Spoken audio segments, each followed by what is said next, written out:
Okay, ladies and gentlemen, it's 12 already, so we may start our plenary session. Let me introduce our distinguished moderator. He is Mr. Lars Gunnar Larsson, member of Royal Swedish Academy of Engineering and Science, member of Vattenfall Nuclear Safety Advisory Council, Global Energy Prize Laureate 2014, Master of Engineering and Doctor of Technology, Reactor Physics, Chalmers.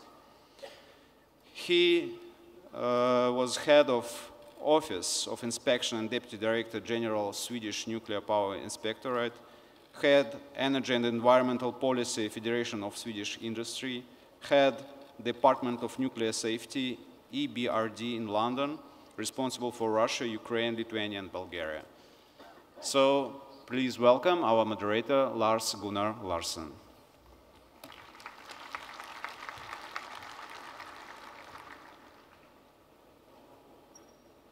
Thank you. Thank you very much. It's a pleasure to be here and warmly welcome to this plenary session. As you understand, my home country is Sweden, and I have the pleasure and responsibility to give the moderator today.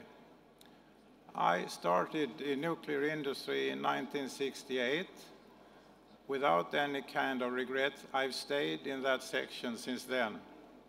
But enough talk about me. The theme for the plenary session is nuclear energy is the basis of a low-carbon energy balance. And the organizers have managed to put together 9 distinguished panelists who will give their views on this theme from different perspectives. The rule of the game is that at first I give each of the panelists 1 question. He will have 3 to 4 minutes for his answer. Then we continue our discussion, and at the end, each of the speakers will be asked to give a 1-minute resume. Then the audience, you, will be able to express their views on a few questions that we'll see on the screen. We'll vote by using special panels. If someone didn't take it at the entrance, there will be people who can help you with that in the hall. It's quite a tough schedule, so let's start immediately. In Paris Climate Summit, the Paris Climate Summit outlined the global vector to change the world energy balance in the direction of getting the important energy sector free from CO2 emissions. An agreement was reached about the reduction of greenhouse gases emissions to prevent global average temperatures increase of more than 1.5 degrees Celsius compared with the pre-industrial rates. This will require reducing of the greenhouse gases emissions to basically 0 by the year 2050. This is really a challenging task, that's for sure. So it's not more than natural that we first want to have the perspective from an environmental organization. So I welcome Bruno Combi, who is the president of the organization Environmentalists for Nuclear Energy. Bruno is a famous French nuclear physicist, environmentalist, explorer, and traveler. He is the author of 10 best-selling books with over 1 million readers, published and translated into many languages. So please give us some explanation as to why the environmental community considers that nuclear energy is green. The floor is yours. Thank you, Mr. Chairman. Privyet. Ladies and gentlemen, as an environmentalist, I would like to give you a viewpoint of why nuclear energy is green and a clean energy. So maybe we can have my PowerPoint slides, if possible, on the screen. Some environmentalists, until now, are opposed to nuclear energy, but in fact, there are very good environmental and especially solid scientific reasons to be in favor of nuclear power because it is an essential part of a zero-carbon lifestyle. The greenhouse gas effect is the biggest challenge we have to face. Our planet is warming up. In the 20th century, it has already warmed up by almost 1 degree Celsius. And we are now burning, in just 50 years, the oil that nature has taken 100 million years to fabricate. This is clearly not sustainable, and it is not eco-friendly. Today, almost 90% of our energy is carbon-based. And we have to go to a world in the future where most of our energy will be zero carbon. Now, this is a major challenge we have to face. Because wind, geothermal, and solar hardly account for about 3% of the supply today, we really have a great challenge to face. It's a tiny amount, and we need another massively available energy source. And for the moment, there is no other than nuclear power. As an environmentalist, I grew up in the African jungle in Gabon and the Canadian forest. Then I became a nuclear engineer in France, and now I live in the coast suburbs of Paris in a passive eco house, which I built partly myself, which requires very little energy. And I also drive an electric car, therefore making the practical experience of a zero-carbon lifestyle today in real life. So this is not only a dream. I have been for the last 4 years now with my eco house and my electric car, a zero-carbon citizen. And I have two good news for you today. The first one is that the zero-carbon lifestyle is feasible. It's not just a dream. It can be done. But it requires nuclear power, and we're very lucky in France to have it. So now that the slides are on, okay. So here you can see my house with the solar panels on the roof, just 12 square meters, 20 square meters with 12 panels, solar panels, provides more energy than I need over the year. But of course, I need more energy in winter, and it's available dominantly in summer. So I'm still connected to the French electric grid for nuclear power as a backup, which is absolutely necessary. You can see also my electric car. And second good news is that in order to have this zero-carbon lifestyle, you do not need to go back to candlelight and living in caves, like in the Middle Ages. You can maintain warm homes, good lifestyle, plentiful showers with hot water. So my house requires very, very little energy in general and near zero carbon. Now, once you have a zero-carbon house, you still need to have zero-carbon transportation unless you stay in your home all day and do nothing. So cars, electric cars, are the solution here.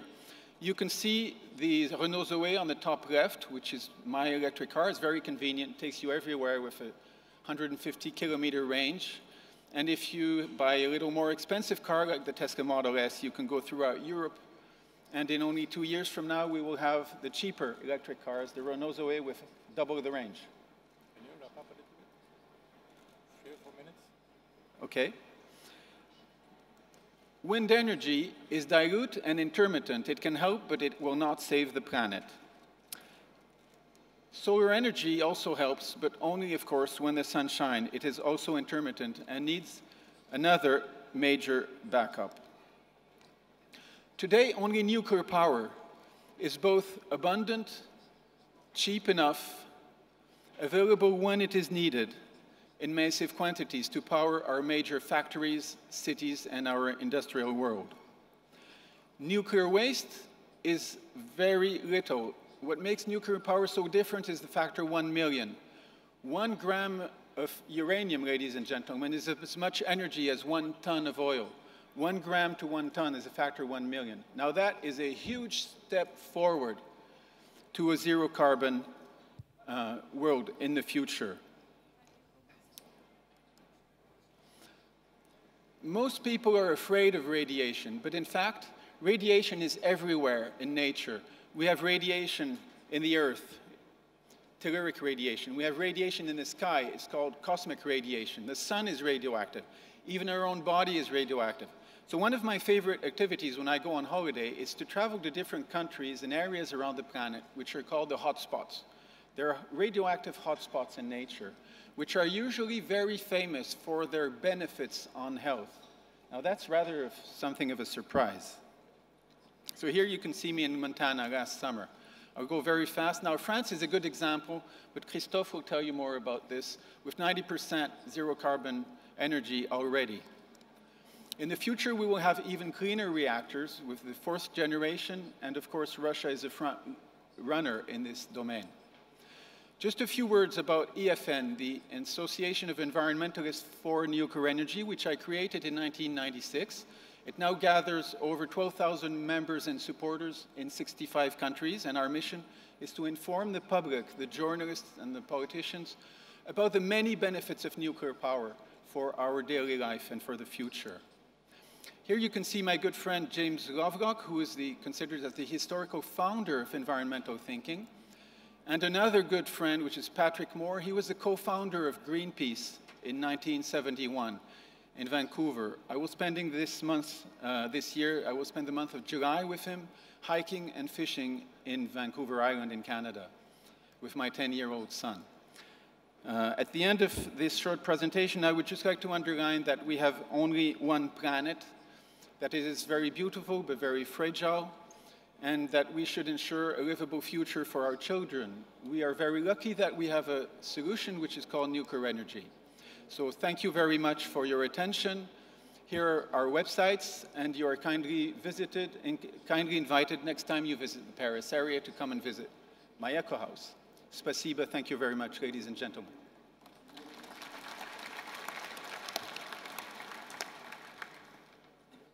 Thank you very much, Bruno Combi. We'll continue with the same theme as for all panelists, and we also should have the same environmental perspective, but now from the governmental environmental perspective. And I will start with a question to Semyon Levi. He is a Deputy Minister of Natural Resources and Ecology in Russia. He is responsible for the Department of State Policy and Regulations in the part of Water Resources and the Federal Service for Hydrometeorology and Environmental Monitoring. And my question to you is, how do you, as a regulator, evaluate the decisions of the Climate Summit? How far is your country ready for the decisions in Paris? Or in other words, how will Russian Federation fulfill its obligation regarding the Paris Climate Summit? The floor is yours, Semyon Levi. Добрый день, уважаемые коллеги. Прежде всего, разрешите зачитать приветственное слово от имени министра природных ресурсов и экологии Российской Федерации в адрес Международного форума. От имени Министерства природных ресурсов и экологии Российской Федерации и себя лично приветствую вас на 8-м международном форуме АТОМЭКСПО 2016. Сегодня, кроме возобновляемых источников энергии, существенное место в энергетической инфраструктуре нашей страны должна занимать экологически чистая атомная энергетика, обеспечивающая безуглеродный энергобаланс России. За последние несколько лет в России принят целый ряд нормативно-правовых актов, сформировавших основу для перехода российских отраслей экономики на наилучшие доступные технологии. Уверен, что атомная отрасль всегда будет находиться в авангарде этих изменений. Более того, она может стать драйвером перехода предприятия на самые современные экологически безопасные принципы управления производством. Уверен, что данный форум станет прекрасной площадкой для продуктивного информационного обмена между государством, бизнесом и общественными организациями, масштабированием наилучшего опыта в сфере зеленой экономики. Желаю всем участникам и гостям АТОМЭКСПО 2016 плодотворной и интересной работы. Министр природных ресурсов и экологии Российской Федерации Сергей Ефимович Донской. Ну и сейчас я перейду к основному сообщению, как Россия выполняет свои обязательства в отношении Парижской встречи по климату. Как вы знаете, 12 декабря 2015 года решением 21-й конференции сторон рамочной конвенции ООН об изменении климата принято Парижское соглашение. Парижское соглашение придет на смену Киотскому протоколу, срок которого истекает в 2020 году. Заместитель председателя правительства Российской Федерации Александр Геннадьевич Хлопонин 22 апреля 2016 года подписал соглашение от имени Российской Федерации в штаб-квартире Госассамблеи ООН в Нью-Йорке. В отличие от Киотского протокола, в Парижском соглашении отсутствуют количественные обязательства сторон по снижению выбросов парниковых газов. Глобальная цель по количественным показателям ограничения выбросов обозначена как удержание прироста глобальной средней температуры намного ниже 2 градусов, сверх до индустриальных уровней и приложение усилий в целях ограничения роста температуры до 1,5 градусов по Цельсию, а также повышение способности адаптироваться к изменению климата. Исходя из своих заявлений на саммите ООН по проблеме изменения климата в сентябре 2014 года и на 20-й конференции сторон в Лиме в декабре 2014 года Российская Федерация в марте 2015 года представила в секретариат рамочной конвенции ООН свой определяемый на национальном уровне вклад в сокращение выбросов парниковых газов. Долгосрочной целью ограничения антропогенных выбросов парниковых газов в Российской Федерации является показатель в 70-75% к 2030 году от выбросов 1990 года, при условии максимально возможного учета поглощающей способности лесов. Речь идет об ареальных лесах. В настоящее время в Российской Федерации идет подготовка национального плана реализации комплексных мер по усовершенствованию государственного регулирования выбросов парниковых газов и подготовки к ратификации самого Парижского соглашения. План включает мероприятия по таким направлениям, как создание в Российской Федерации системы государственного регулирования выбросов парниковых газов, разработка стратегических документов в данной сфере, а также мероприятия, необходимые для осуществления процедуры ратификации Парижского соглашения. Хочу отметить, что еще до подписания Парижского соглашения в Российской Федерации вопросам предотвращения негативного изменения климата придавалось огромное значение. С целью предотвращения климатических изменений в стране приняты такие стратегические документы, как климатическая доктрина Российской Федерации в 2009 году, план по ее реализации в 2011 году, указ президента Российской Федерации о сокращении выбросов парниковых газов в 2013 году, план мероприятий по обеспечению к 2020 году сокращения объема выбросов парниковых газов 2014 год. И, наконец, концепция формирования системы мониторинга, отчетности и проверки выбросов парниковых газов в Российской Федерации в 2015 году и другие.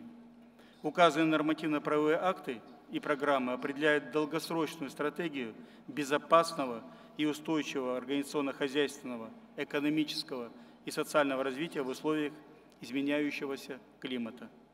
Можно сказать, что в настоящее время Российской Федерации принят вектор низкоуглеродного развития экономики и сформированы основы его реализации. Сейчас идет разработка дополнительных нормативных документов, обеспечивающих достижение установленной цели в отдельных отраслях и секторах экономики. Что касается роли ядерной энергетики в безуглеродном балансе России, хочу отметить, что согласно комплексному плану реализации климатической доктрины до 2020 года предусмотрено мероприятие по внедрению инновационных технологий на основе использования атомной энергии с целью ограничения выбросов парниковых газов в промышленности и энергетике. Таким образом, можно сказать, что правительство Российской Федерации рассматривает атомную энергетику как одно из направлений по снижению выбросов парниковых газов. Однако в экспертном сообществе мнение относительно того, является ли атомная энергетика альтернативной энергетике, основанной на ископаемом топливе, при переходе на низкоуглеродное развитие экономики, к сожалению, расходятся. Давайте обсуждать вместе и надеюсь на плодотворное и конструктивное сотрудничество и желаю всем участникам 8-го международного форума. Спасибо за внимание.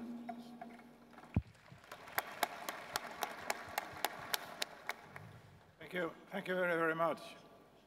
Again, we keep the same theme, but now we turn the perspective to the nuclear international community, and we welcome Louis Echavarri, who is now the chairman of the Intergovernmental Council of Rosatom. But to me, he is best known for his long term as Director General of the OECD Nuclear Energy Agency, and before that, a long experience from the nuclear industry. And when I Googled him to prepare for this, I found out we were working for Westinghouse at the same time once upon a time. But enough of that. But with your long international background, how do you estimate the perspective of hydrocarbon sources reduction in developed countries? Let's take on one hand France with the highest proportion of nuclear generation, and Denmark with almost 40% of renewable energy. And then on the other hand, Germany focusing on renewable energy development and at the same time phasing out nuclear energy will still be bound to hydrocarbons. What will the actual reduction be in these countries? The floor is yours, Louis. Many thanks for this question. First of all, let me say that the situation in Denmark or Germany is not what it looks like. It looks like Denmark has 40% of renewables. Electricity doesn't consider political borders. What it is important is the size of the electricity grid. Denmark is integrated with many other countries in the Central European grid, so 40% is just an anecdote. It's a very tiny part of the electricity that the Danish people receives, because what they receive is the result of the huge grid.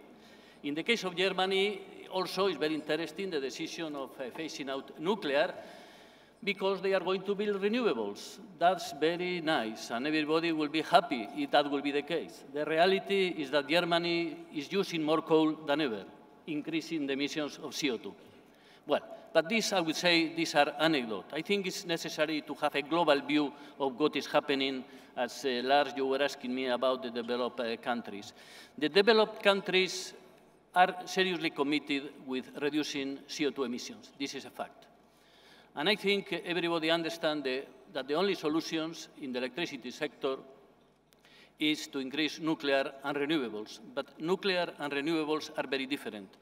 Nuclear is very good for base loads. It competes for the base load production of electricity with coal and gas, and has the very good asset that it doesn't emit CO2. So the replacement of gas and coal by nuclear is a very positive regarding the reduction of CO2 emissions. On the other hand, renewables are very interesting and very important, and I think we should encourage the development of renewable sources. But renewable doesn't compete with nuclear because it's not good for base load. Electricity cannot be stored, and sometimes there's wind, sometimes not. Sometimes there is sun, even in my country, but not the whole day. So logically, I think you have to combine these two things. So I think the understanding is clear in the developed countries, but the problem is how to transfer that in an action plan which is suitable with the expectations of the society, with the development of the economy, and with the existing situation. In Europe, in spite that people can consider, looking at Denmark, Germany, that the future of nuclear is not very attractive, the number of countries which are committed with nuclear, either constructing nuclear power plants or committed to and wanted to build nuclear power plants is very long, longer than Denmark, Germany, or even Switzerland or Belgium. France, the UK, Russia, Belarus, Poland, Czech Republic, Hungary, Finland, and I'm missing Turkey also. I'm missing, I'm sure, some of them. So there is a significant number of countries which are going ahead with more nuclear. Other countries are not building nuclear, but you have to take into account that in many countries in Europe, there is an excess of installed capacity because of the economic crisis. The economy is not working well, is not growing well for the last 8–10 years, and logically there is a surplus of electricity in many countries, including my country, Spain. So I would say that little by little, the evolution in Europe will go in line with this combination of nuclear and renewables.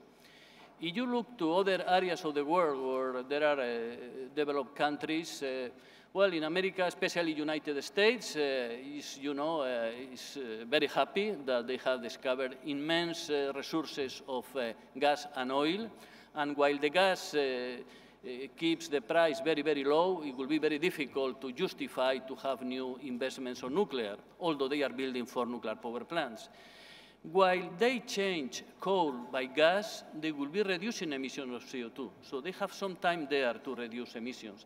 But when coal is minimized, I think if they want to reduce CO2 emissions, they will have to come to nuclear. And these 4 units which are being developed are a clear signal of that there is a future there. If you look at Asia, Korea, as you know, is developing nuclear power plants, not to say China, which really has an impressive program. And Japan, as you know, is under the syndrome of Fukushima. We have to understand that situation. So as a summary, I would say that the developed countries are really committed and the future is nuclear and renewables. Thank you very much. Thank you very much. Your message was loud and clear, Louis. So now we turn to a very central person, not to say the central person in ATOMEKSPO 2016, and naturally then also in this session, and that is to go to Sergei Kirienko, who is CEO of State Atomic Energy Corporation Rosatom. He's been the Prime Minister, member of the Russian Parliament, and became in 2005 director of the Federal Agency for Atomic Energy that later was transformed into Rosatom. Mr. Kirienko, as one of the leaders of nuclear energy on a global scale, what is your opinion on what the nuclear industry can offer to the world in terms of reducing CO2 emissions today while providing consumers with reliable sources of energy? The floor is yours. Спасибо, уважаемый господин Ларсон, уважаемые коллеги. Действительно, последнее время в логике Парижского саммита, безуглеродной энергетики, очень много сравнений возникает атомной энергетики и возобновляемой. Какая лучше, какая больший вклад может внести. Я абсолютно убежден, что эти сравнения неправильные. Нельзя обсуждать, какая лучше. Вопрос скорее в том, каков оптимальный баланс и для мира в целом, и для каждой отдельно взятой страны. Что дает атомная энергетика для выполнения решений Парижского саммита? Ну, конечно, самое главное, и господин Комби об этом говорил в своем первом выступлении, конечно, самое главное – это уменьшение выбросов СО2. Но вот я взял данные Международного энергетического агентства. Все атомные станции, работающие в мире, за последние 45 лет предотвратили выброс 56 гигатонн СО2. А атомные станции России каждый год будут предотвращать выброс 711 миллионов тонн. Это примерно количество СО2, которое все автомобили России выбрасывают за 6 лет эксплуатации. Вот за год российские атомные станции компенсируют 6-летний выброс всех автомобилей в стране. По-моему, говорит само за себя. Это первый и главный аргумент. Второй важнейший аргумент. Мы говорим о правильном балансе. Ветер, солнце, геотермальный – все очень правильно и очень здорово. Надо активно поддерживать эти источники, но с пониманием того, что не везде они доступны в таком количестве. Вот, как правильно говорил Бруно Комби, даже во Франции, довольно теплой стране, летом солнечные батареи дают хороший источник, зимой с этим уже возникают определенные проблемы. Ну а у нас на Крайнем Севере эти проблемы значительно больше. Поэтому, конечно, второй важнейший вклад атомной энергетики – это базовая нагрузка. Потому что и для домохозяйств, но особенно для промышленности, почему сегодня такое значение развитию атомной энергетики придают страны с динамично развивающейся экономикой. Нужна гарантия базовой нагрузки, без которой невозможно реализовать ни один инвестиционный проект в промышленности. Нужна гарантия цены долгосрочная. Вот важнейший вклад атомной энергетики – это гарантия дешевой, стабильной базовой нагрузки. И второе – это высочайший уровень предсказуемости цены. Потому что если в газовых станциях или в нефтяных угольных станциях большая часть стоимости киловатт-часа произведенной электроэнергии – это стоимость сырья, но которая, конечно, будет колебаться, и последние десятилетия показывают, какие непредсказуемые это колебания, то в стоимости киловатт-часа атомной станции 4%, 5% максимум – это стоимость урана. Стоимость урана тоже колебалась в достаточной степени за последние годы, но это никак не сказалось на себестоимости и, главное, на продажной цене киловатт-часа, производимого атомными станциями во всем мире. Дает высочайшую предсказуемость для любого инвестора, дает высочайшую предсказуемость для правительства любой страны. Ну и, конечно, важнейший фактор – это фактор энергетического потенциала. Ну, абсолютно убежден, что человечество всегда будет стремиться к тому, чтобы достать максимальный потенциал, который дарован нам на планете, на которой мы живем. Вот общеизвестная вещь – 98% всех энергетических запасов, имеющихся у нас на планете, сосредоточены в 3 элементах. Это уран-238, это дейтерий, а это торий. Ну, чуть-чуть литий.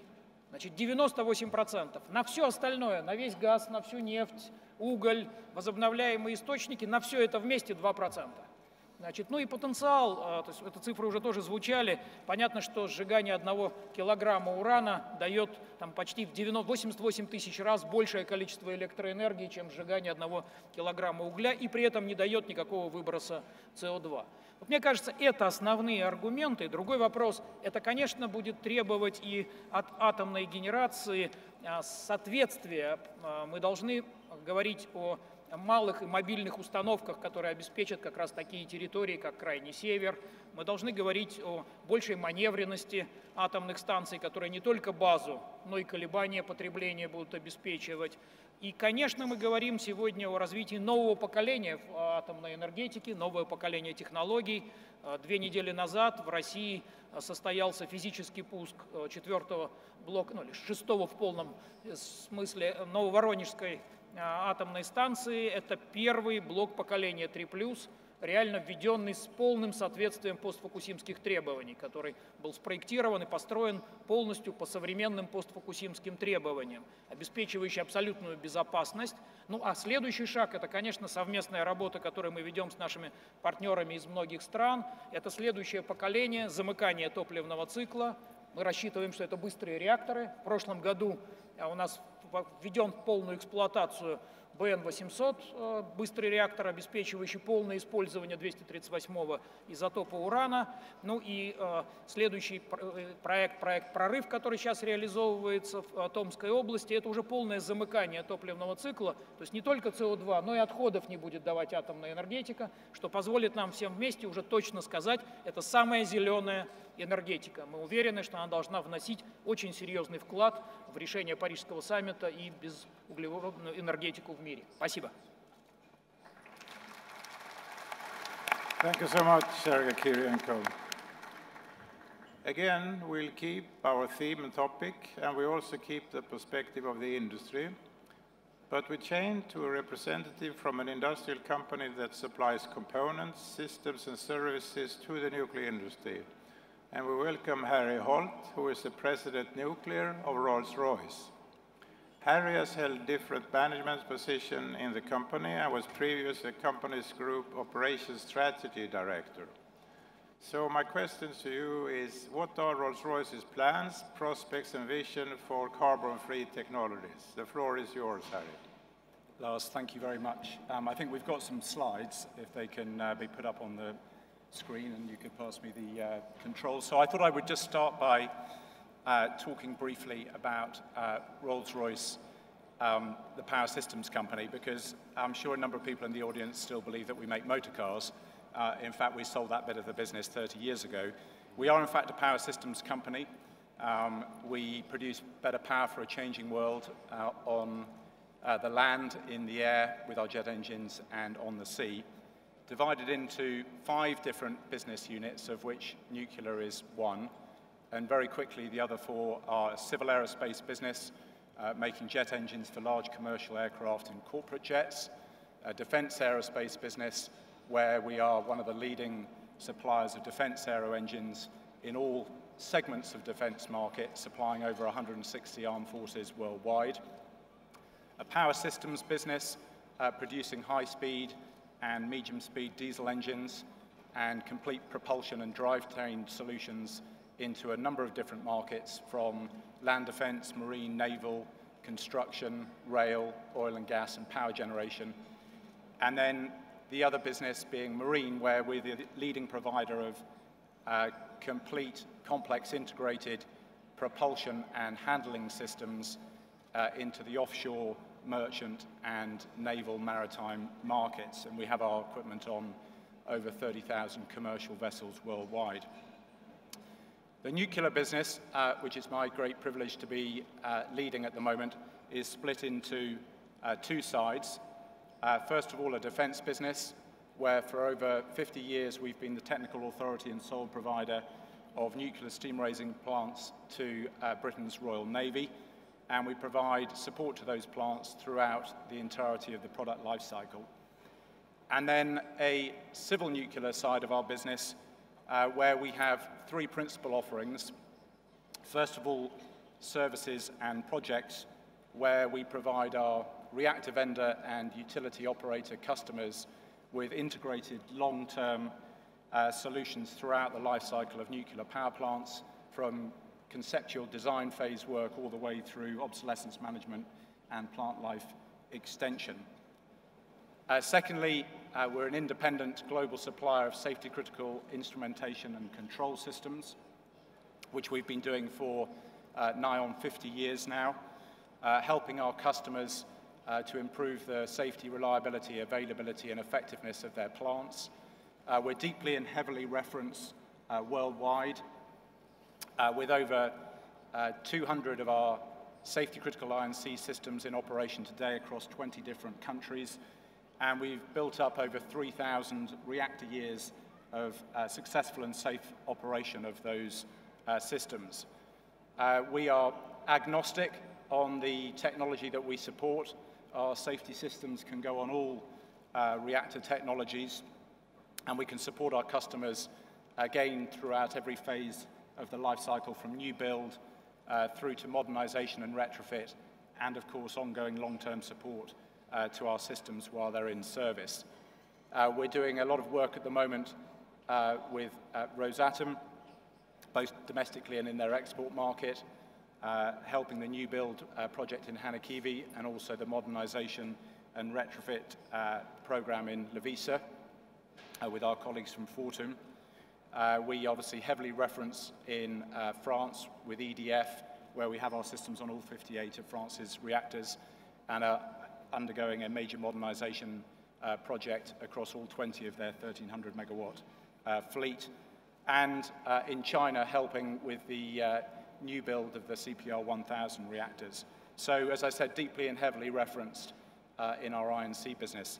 And then the third arm is our emergency diesel generator business, where we provide the gensets, the I&C systems, the starter, and other ancillary systems to provide our customers with a complete solution for the provision of emergency power.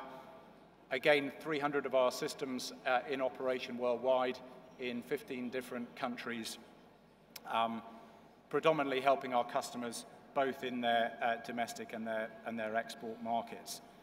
An exciting part of the business, as far as we're concerned, with lots of opportunities for growth across the entirety of the product life cycle.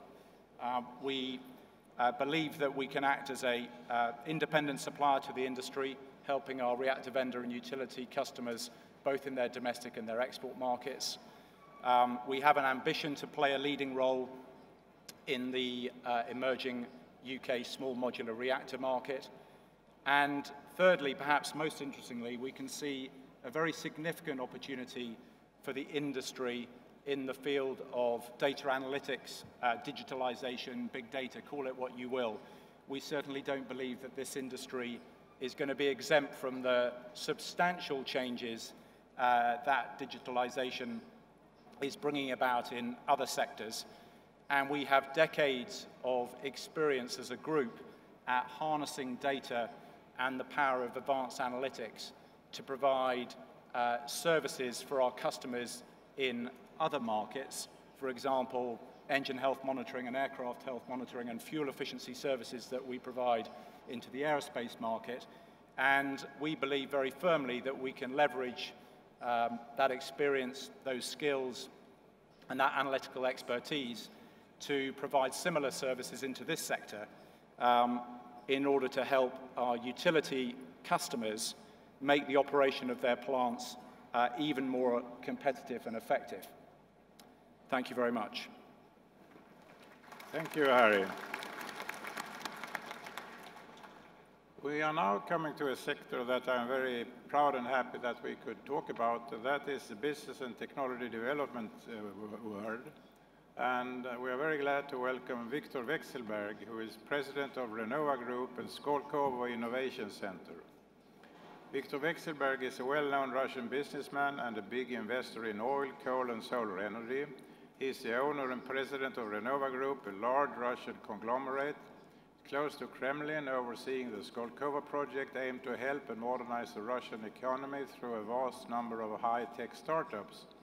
So my question to you is, what's your general view of the perspective of global energy balance decarbonizing? The floor is yours.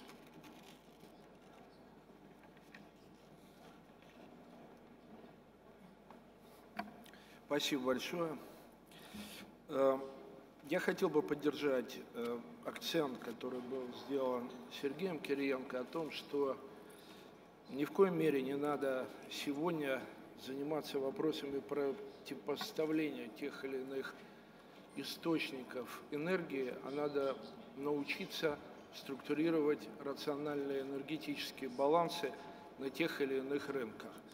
Но очень полезно и важно понимать те основные тренды, которые на сегодняшний день существуют в мире.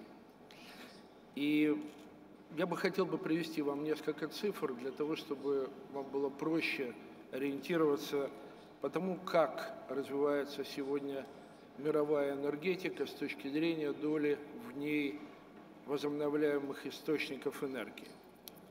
Здесь я вам приведу данные 2015 года по источнику Bloomberg, но так или иначе, мне кажется, они будут наглядно характеризовать те тренды, которые существуют. Так вот, я вам скажу, что в прошлом году, в 2015 году, объемы ввода новых энергетических мощностей на основе возобновляемых источников энергии уже превысили углеводородную энергетику. В цифрах это выглядит так. 164 гигаватта электроэнергии были построены новых мощностей на ВИА, и 110 гигаватт – это традиционные углеводородные источники. Тренд налицо. На сегодняшний день возобновляемые источники опережают существенно по своему развитию. Второй фактор, который я хотел бы вам сказать, это, конечно же, экономические показатели. Существует достаточно расхожее мнение о том, что возобновляемые источники на сегодняшний день являются все еще существенно дорогими и несопоставимы по своей эффективности с традиционными нашими производителями. Так вот, за последние 5 лет себестоимость производства единицы электроэнергии из возобновляемых источников сократилась вдвое, то есть практически на 100%. Если эффективность традиционных источников мы можем измерять единицами процентов роста эффективности, а в некоторых технологиях они просто уперлись в свои системные ограничения, то потенциал роста в альтернативной энергетике на ближайшие 5 лет остается еще приблизительно такой же. Третий показатель – это, увы, но традиционно мы подходим к анализу с точки зрения объема капитальных ресурсов. Так вот, более естественном, более важном анализе, связанном с себестоимостью жизненного цикла или производства единицы энергии в рамках жизненного цикла, сегодня солнечная энергия, в частности, уже сопоставима с угольной и превосходит ее. Если на единицу, на мегаватт-час $60 в солнечной энергии и $90 в угольной энергии. Все это говорит о том, что, безусловно, у нас существует ярко выраженный тренд по отношению к тому, что баланс будет меняться. Баланс будет меняться, будут появляться значительные доли возобновляемых источников энергии. Пока сегодня это существует на развитых рынках. Лидерами традиционно являются это Китай, это Америка, это Япония. И цифры выглядят фантастически. В прошлом году общий объем инвестиций в альтернативные источники энергии составил порядка $330 миллиардов. это говорит о том, что в принципе человечество или общая мировая экономика сделала для себя определенный вывод, и мы сегодня двигаемся в сторону увеличения доли производства энергии из альтернативных источников. На горизонте 40-го года в энергобалансе Германии это будет порядка 50% по планам, Индия 40%, более 20% Китай и Япония. Если себе представить общие масштабы объема, это очень существенная и важная доля. На этом фоне, конечно, давайте посмотрим, что происходит у нас в России. Россия богатейшая углеводородная страна. Мы мировой лидер по производству газа, нефти, угля. И у нас существует очень развитая углеводородная энергетика. И на этом фоне, конечно же, принимать нам серьезные инвестиционные решения по тому, чтобы оказать поддержку альтернативной энергетике, сталкивается с существенной системной проблемой. Несмотря на то, что российское правительство уже более 3 лет тому назад приняло ряд законодательных и нормативных актов по поддержке альтернативной энергетики, всех ее видов, и солнечной, и ветряной, и других источников, на сегодняшний и поставила цели, что к 2020 году у нас должно быть в общем балансе энергии 4%, я подчеркиваю, только 4%. Сегодняшние тренды и так, как развивается ситуация в России, мы фантастически отстаем даже от основных показателей. На сегодняшний день у нас, дай бог, достигнуть уровня 1–1,5% в общем балансе. Поэтому мне кажется, что и сегодняшняя встреча, и дискуссия, и с одной стороны давление с точки зрения снижения выбросов в энергетику, с другой стороны появление зеленой энергетики предопределяют необходимость значительно более существенных решений, более качественного и ускоренного движения в области создания и появления новых источников энергии. Здесь я хотел, я очень извиняюсь, реагировать на слова по поводу того, что нету солнца, нету солнечной энергии. Это не совсем так. На сегодняшний день уже появляются технологии, где генерация работает и при отсутствии прямых солнечных лучей. Главное, чтобы был свет. И я бы хотел сказать, что первые электростанции солнечные, сегодня построенные в России, это территории, конечно, с одной стороны солнечные, это Оренбургская область, это Башкирия, но и традиционно относящиеся в наших с вами понятиям к удаленным северным участкам, это Бурятия.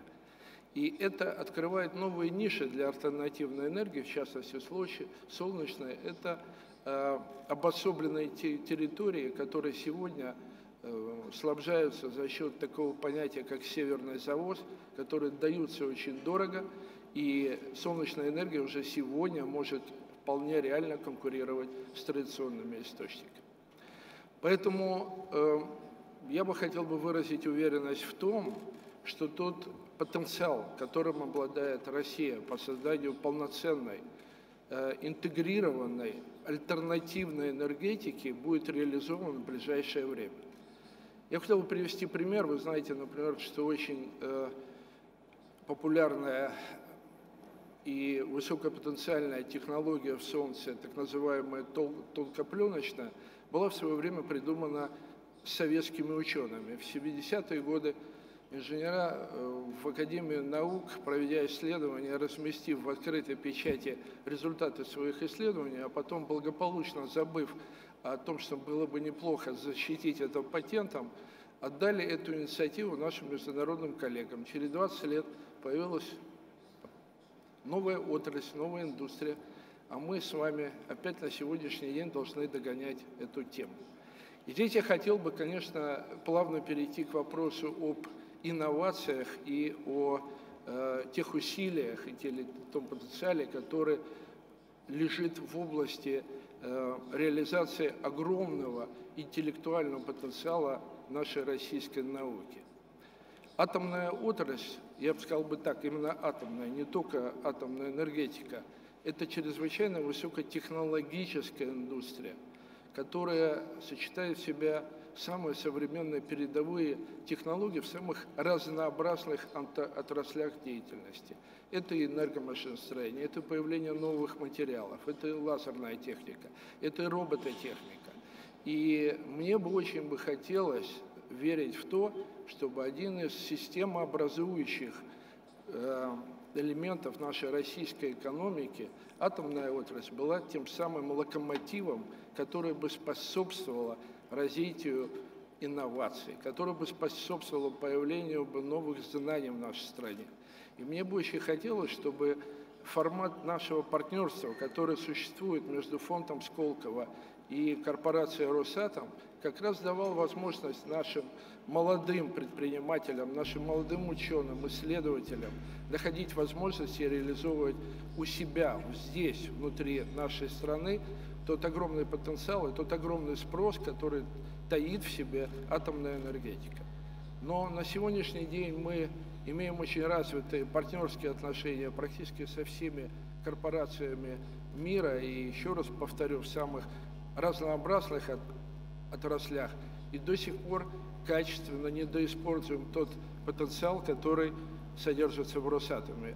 Я пользуюсь площадкой этой конференции, обращаясь к руководителю. Сергей Владимирович, я уверен, вы человек очень верящий в наш российский научный интеллектуальный потенциал, и обязательно им воспользуйтесь. Поэтому альтернативная энергетика и тот задел, который существует у нас в стране, и те технологические решения, которые у нас есть, я думаю, уверен, найдут применение в корпорации Росатом.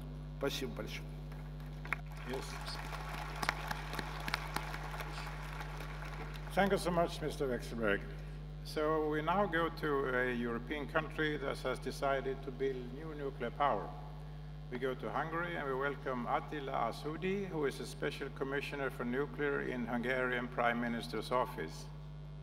He is a professor of nuclear energy and nuclear safety at the Institute of Nuclear Techniques at Budapest University of Technology and Economics.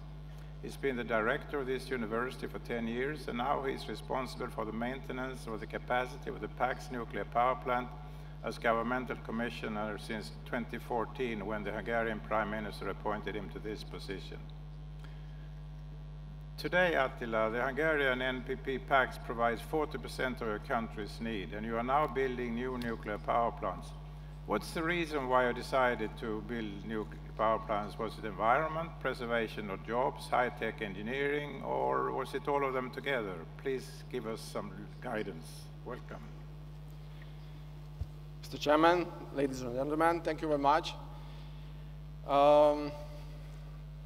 Let me explain why Hungary decided to maintain its nuclear production capacity for sustainable, affordable affordable electricity production and for the security of supply.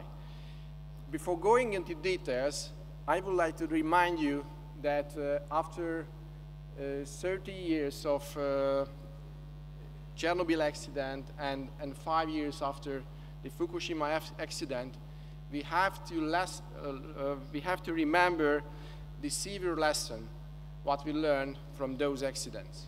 In my view, in both cases, the root cause of the accidents was a design failure.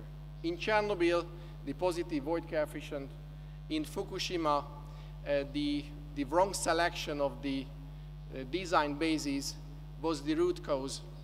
And it shows clearly that the design has an extremely important aspect in the safety. So the safe power plant begins with the right design. And for the right design, we need good explanation of requirements. What kind of power plants do we need in the future? We in Hungary use Russian technology since the 80s. We have one single site, the Paks power plant, with 4 VVR 440 units, which produce approximately 1/3 of our electricity. The main objective of the Hungarian government is to maintain this capacity, because in the 30s, these units will be shut down. They will reach their 50 years lifetime, and we have to replace them to have enough baseload power available in the country. In January 2014, the government decided to conclude an intergovernmental agreement with Russia, and in the framework of that intergovernmental agreement, we developed 3 different implementation agreements.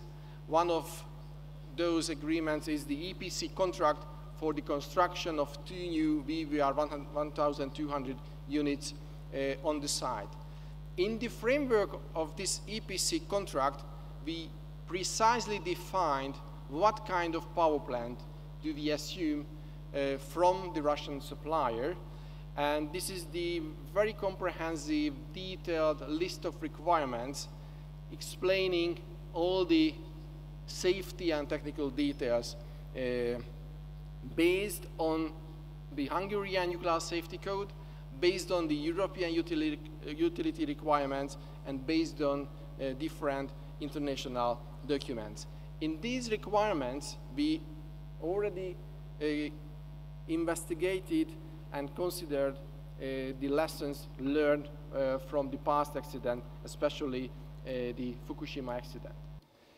You have to know that in nuclear power, the design for normal operation is quite easy task. Not only for the normal operation, but also for anticipated operational occurrences, and for design-based accidents, we need to design the plant with the functions which can be fulfilled in very extreme situations. Based on the Hungarian Nuclear Safety Code, within the design basis, all natural hazards have to be considered which have a frequency more than once per 100,000 years. So it means that extreme weather conditions, earthquakes, other natural phenomena have to be taken into consideration in the basic design, in the design basis, which have a probability higher than 10 to minus 5 per year. This is quite challenging to cope with, but additional to that, because of the Fukushima lessons, we decided, or the regulator decided, to extend the design basis for the design extension conditions. These are very special situations in the power plant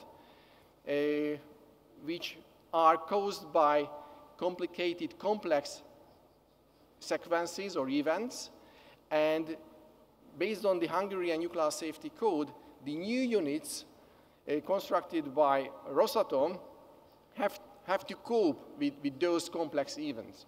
For the design extension conditions, the reactor systems have to be designed, and even for the so-called Deck 2 severe accidents, the integrity of the double wall containment has to be kept. It means that for these very complex events, the radioactivity can be kept within the facility, and therefore, for very extreme situations, the emissions from the plant will be really, really limited.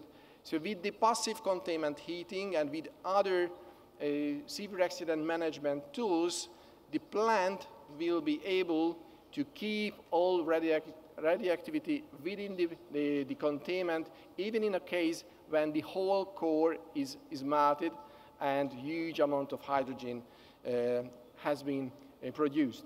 This design basis is the guarantee that the plant will have negligible effect on the environment.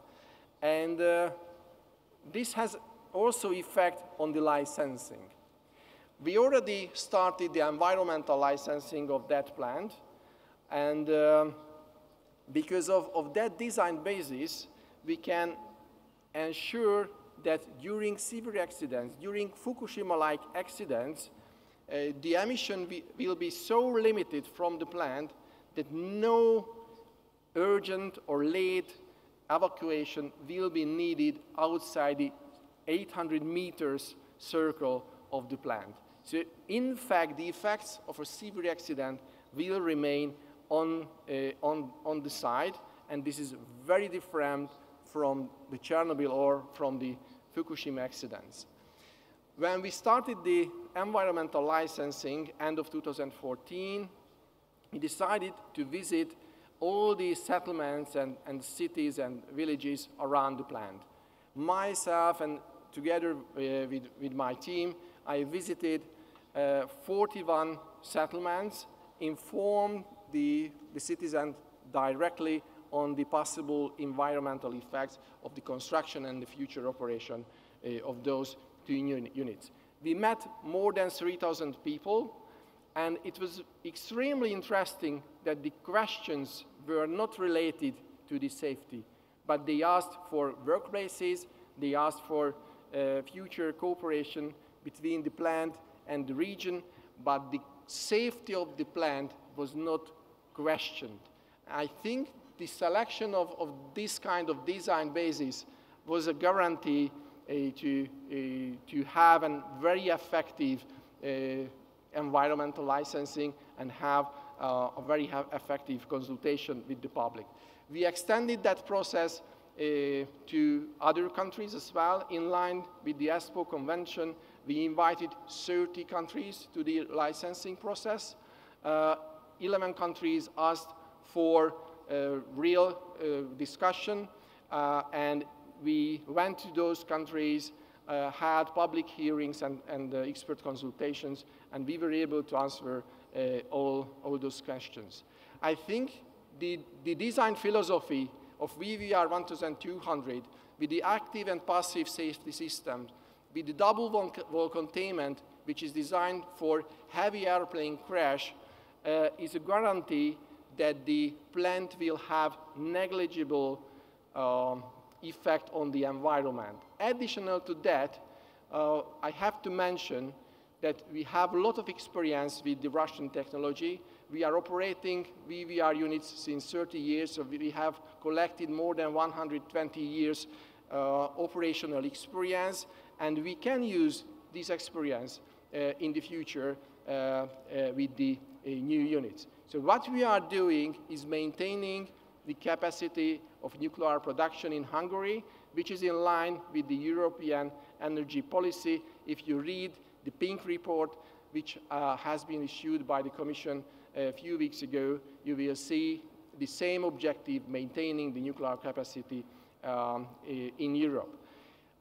On the cost, very shortly, we can produce with those units electricity on the cost level between 50 and 57 euro per megawatt hour, which is a very competitive price. This is a cheap source of baseload electricity, which is needed in the country. Our analysis shows that in the future, the electricity price on the market will be definitely higher than that cost, what I mentioned before. This analysis is based, for example, on the German Ministry of Economics. They say that in the 30s, the electricity price on the market will be well above 60 or even above 80 euro per megawatt hour. So with a plant having a cost of electricity in the range of 50 and 57 euro per megawatt hour, this will be a very competitive source of baseload electricity. Thank you very much. Thank you. We now go to a speaker from, we now go to a speaker from an industry where the industrial perspective is the electricity and heat producing industry, where his company has invested not only in his home country Finland, but also in Russia and in my home country Sweden. We welcome Pekka Lundmark, CEO of Fortum Corporation, which his position is held since September 2015. He has a wide-ranging management experience and strong track in international business. He was CEO of Konecranes and Hackman and has also had leading positions in Nokia. Welcome hit. Good to see you. Please give your view on nuclear energy role in shaping the energy balance of Finland and how Finland as a northern country is planning to make low-carbon energy balance. The floor is yours, Pekka. Thank you very much, Mr. Chairman, ladies and gentlemen. Fortum is currently operating either as a sole owner or co-owner 10 nuclear reactors in Finland and Sweden, and we are participating in new build-up projects of 2 reactors which are currently underway. We have altogether about 1/3 of our electricity production is based on nuclear, and altogether we are operating in 10 countries. We of course believe that, as many other people in this panel, that the world is moving towards an energy system which is based on infinite and renewable energy sources with very little CO2 emissions.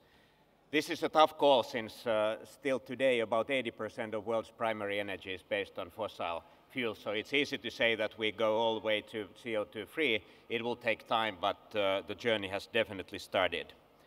It is a system where energy use and production merge in the sense that consumers become prosumers, producing and also selling their own electricity. Increased flexibility, not only on the production side, but also on the demand side, is a characteristic of the new energy system. In this system, electricity use will actually not decline, it will increase.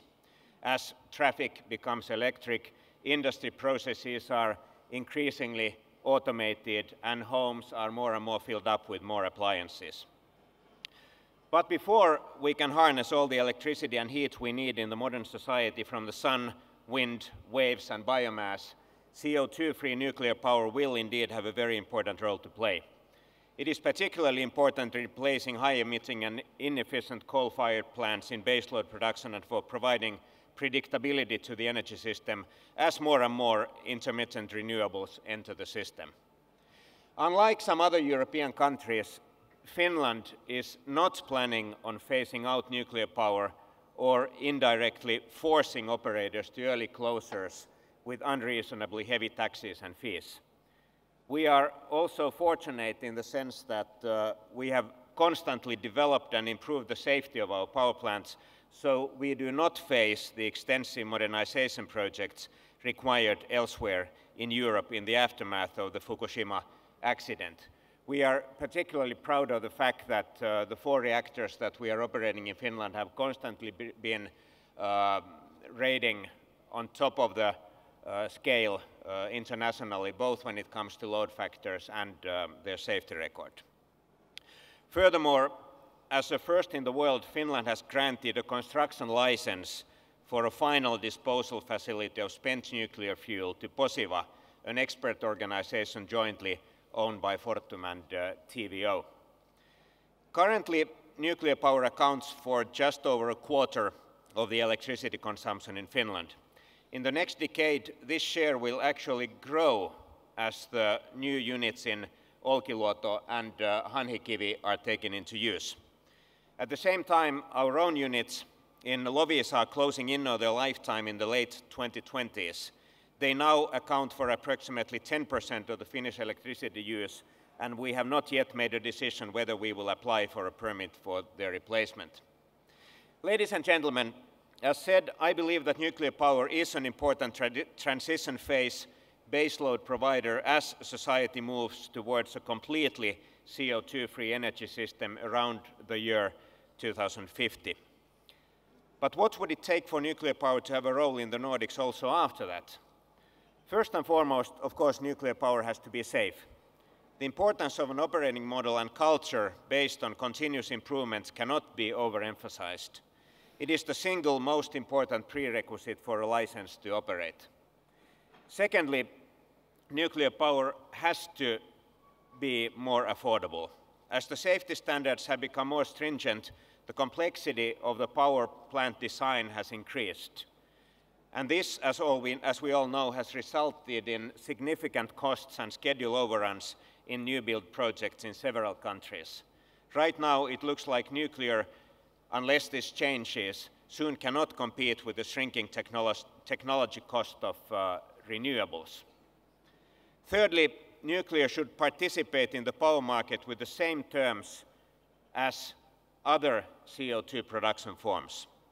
Right now, in many European countries, nuclear is penalized with production and capacity taxes, putting it to disadvantage compared to other CO2 production forms.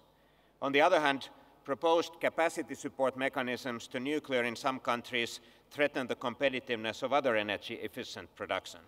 We at Fortum believe that transparency and technology neutrality are the best ways to ensure the lowest cost of power generation on the societal level. What is the solution then? I believe the nuclear industry should work towards more standardized designs and better utilization of lessons learned from existing projects. Here, international harmonization of safety requirements and of other standards is key, and an area where we must continue our joint efforts. The goal should be that there is no need to redesign a nuclear power plant and make it first of a kind each time it is implemented in a new country.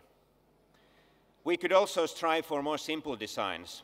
Full utilization of the potential of passive safety technologies and other innovations, for example, is a development point that we at Fortum have recognized. Sometimes complexity does not add to safety, only costs. Dear colleagues, as a CO2 production form, nuclear power can be a valuable tool in building tomorrow's energy system. Governments should enable this development by offering a fair and transparent operating environment, but it is up to us, the industry, to make sure nuclear power meets the society's high requirements on safety and that it, at the same time, is also economically viable. Thank you. Thank you very, very much, Pekka. So we now continue with the international perspective, and we give the floor to Christophe Béhar, who is President of Nuclear Society of France. Christophe is a well-known engineer in the nuclear industry. He's a chairman of Generation 4 International Forum, lecturer in both France and Russia, committee member of the research orientation of IRSN in France, and also a member of the scientific committee of the Kurchatov Institute in Moscow. Christophe, France has in fact already a relatively low carbon energy mix. This is done because of the nuclear power plants providing approximately 3/4 of electricity production. How do you think the nuclear energy platform will change in France? The floor is yours, Christophe. So, thank you, Mr. Chairman. Добрый день. First of all, I would like to recall, because it's very good, that in the long history of energy, it never happened that one type of energy replaced totally the previous one. It has always been added to the previous. It's why, in my opinion, nuclear energy will still play a major role in the production of electricity in my country. We have in France, finally, two main targets. The first one is energy saving. It's clear that when you do not use energy, you do not need to produce it. The second one is to work on the energy mix. And the global idea has been said here before by many people, is that we will have, at the same time, renewables on nuclear energy, which will replace petrol, coal, and gas. Now, let us focus on nuclear energy. What kind of nuclear energy? If fusion represents interest, it will be only in the very long term, in my opinion, that commercial fusion reactors will be in operation. It's only with fission reactor that we will produce electricity in the middle and long term.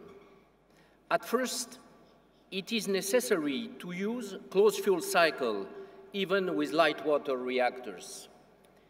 In fact, there is no opposition between light water reactor and fast neutron reactor, which will be in operation later.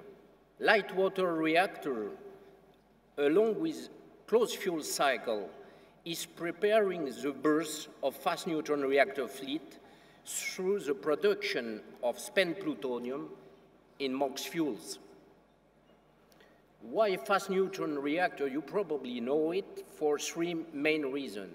One, the most important, is considering the criteria of Gen 4 Forum.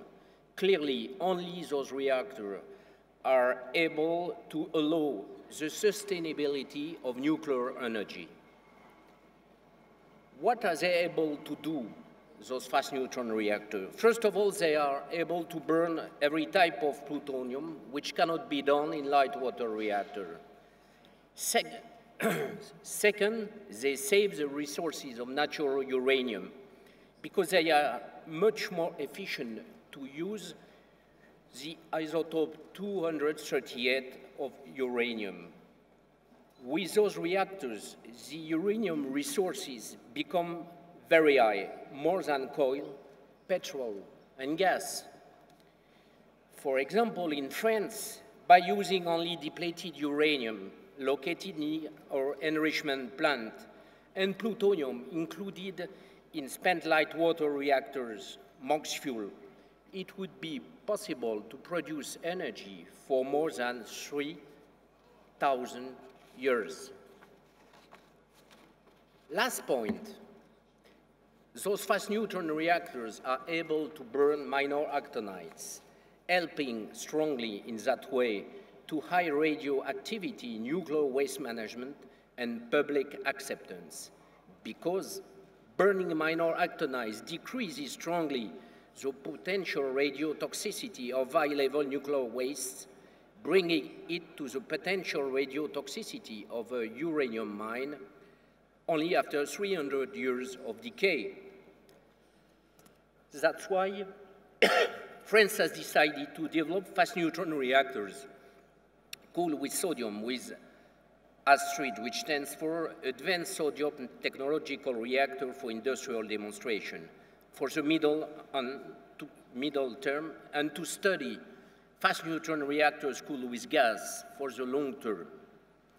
In parallel, studies of closed fuel cycle dedicated to fast neutron reactors were launched based on the experience we still have on industrial scale in La Hague for light water reactors. The main difference between the two closed fuel cycles is the problem of criticality and dissolution of spent MOX fuel, which contains more plutonium compared to MOX fuel used for light water reactor.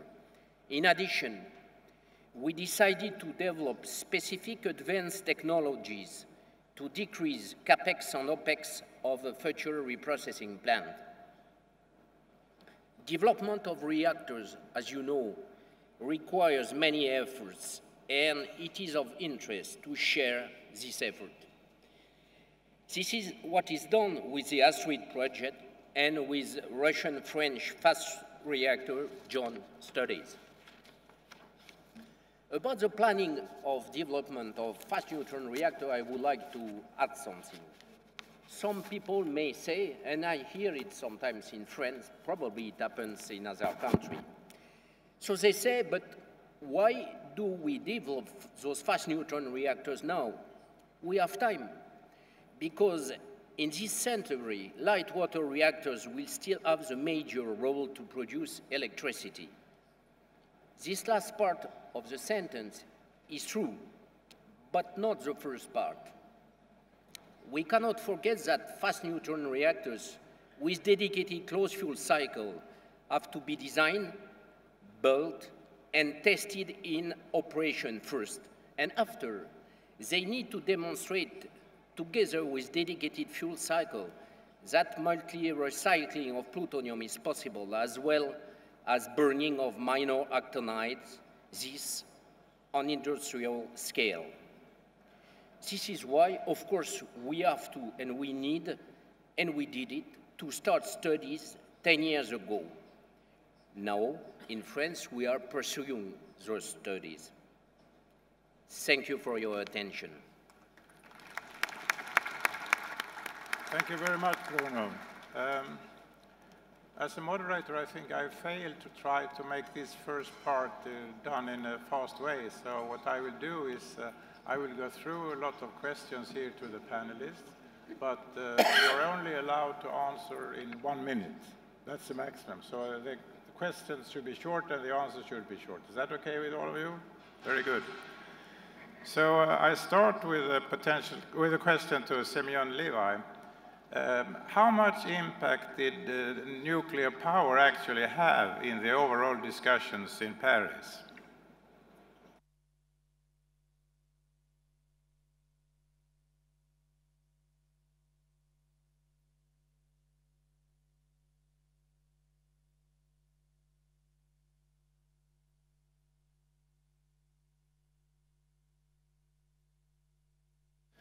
I go to the next question.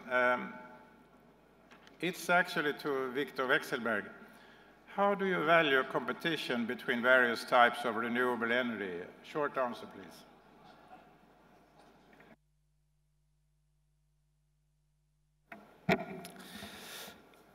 Я хотел бы сказать, что надо быть готовым к очень кардинальным изменениям, которые могут произойти в технологии. 10 лет тому назад ни у кого в кармане не было мобильного телефона. Ситуация на нефтяном рынке в связи с революционными технологическими решениями, связанными с шельфовым газом, нефтью, вы сегодня наблюдаете. Я уверен в том, что эффективность ветра, солнца, извлечения биомасс, и скажу главное, мы не говорили сегодня о хранении энергии, будет решена проблема хранения энергии, баланс энергетический изменится кардинально. Поэтому надо быть к этому готовым. И особенно нашей российской экономике быть более гибкой и более оппортунистичной. И не следовать догмам, которые потом нас традиционно все время догоняют. Пока петух не клюнет, у нас ничего не происходит. Поэтому я бы сказал, что нам надо быть к этому готовым. Thank you. My third question is to Louis Chavari. I know that you have some interesting views of nuclear and environmental technologies in different market conditions. Could you please share those thoughts with us very shortly? Well, yes, I think one thing which is very important is what is the global structure of a country to absorb electricity from different sources. Normally, people compare the cost of generating electricity between different sources, and we all know that renewables are significantly much more expensive than coal, gas, or nuclear. Onshore wind is approaching those, but these renewable sources live out of subsidies. But this is only the generation cost. If you make an analysis, as the OECD has done, about the cost of integrating the electricity in the grid, to allow to be supplied, while coal, gas, and nuclear needs between $1 and $3 per megawatt hour to be integrated in the grid, renewables need between $17 and $50. In my country, the cost of generating electricity, because we have a lot of renewables, is only 40%. The other 60% are not generation cost, like, for example, adapting the grids to absorb a very distributed and very, let's say, soft electricity. This is a very important element. Thank you very much. I now go to Sergei Kirienko. We have now new nuclear countries coming on board. How can you assist them so they obtain the right competence in an efficient way? Please.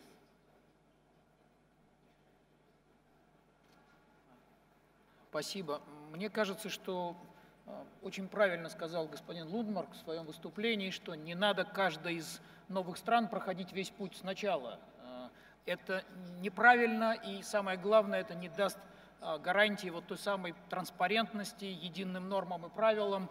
Мы очень рады, что сегодня очень эффективное сотрудничество и между компаниями атомных стран, эффективное сотрудничество между органами надзора разных стран. Здесь очень важна роль МАГАТЭ, международных организаций, таких как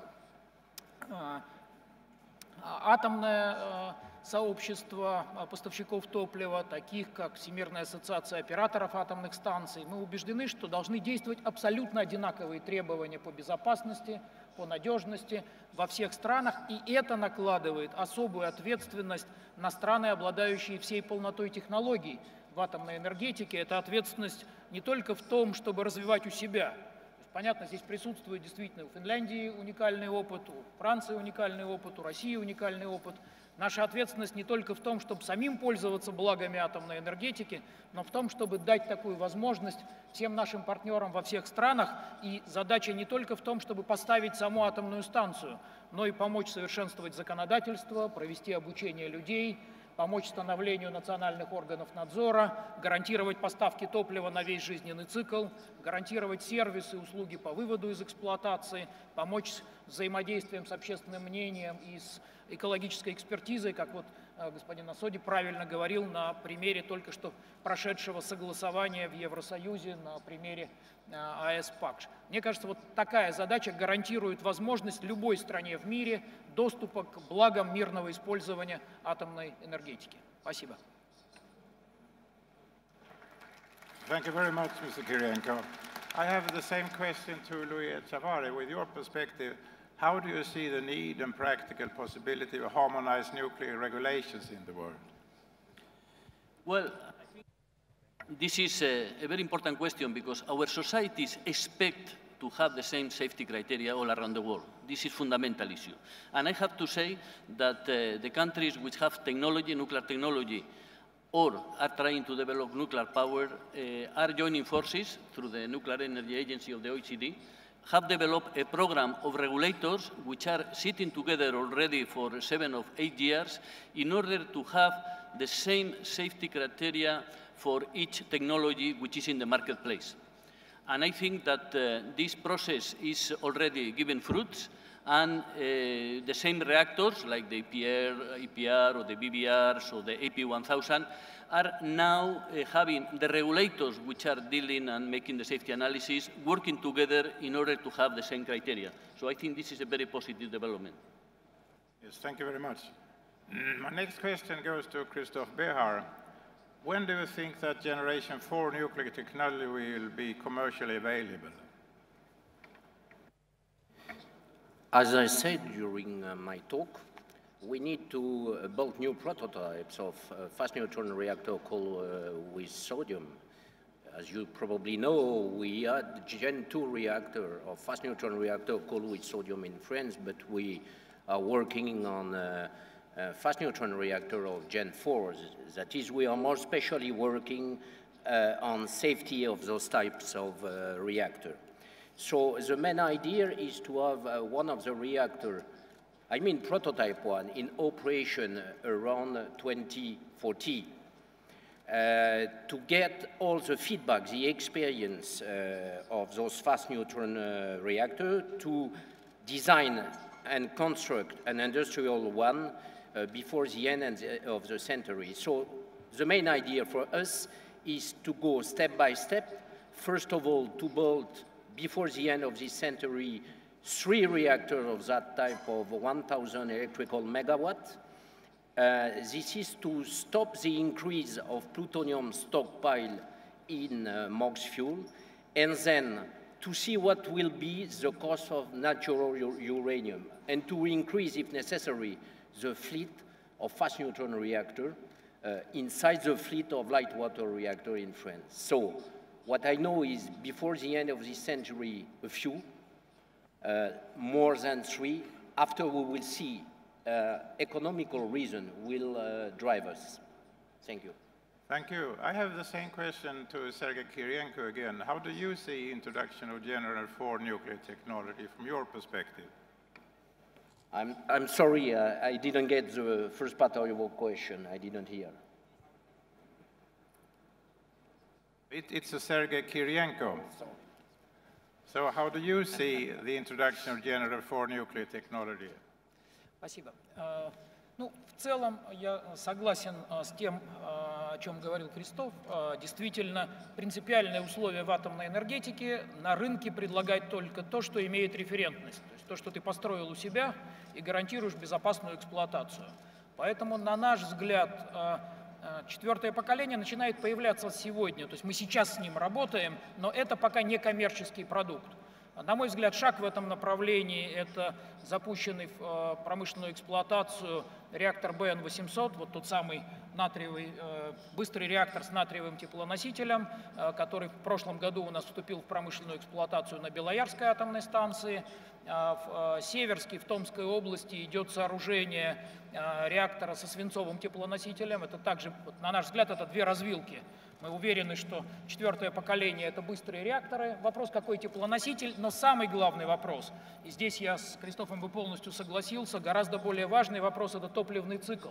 Поэтому задача не реактор сделать, задача сделать систему, реактор вместе с топливным циклом.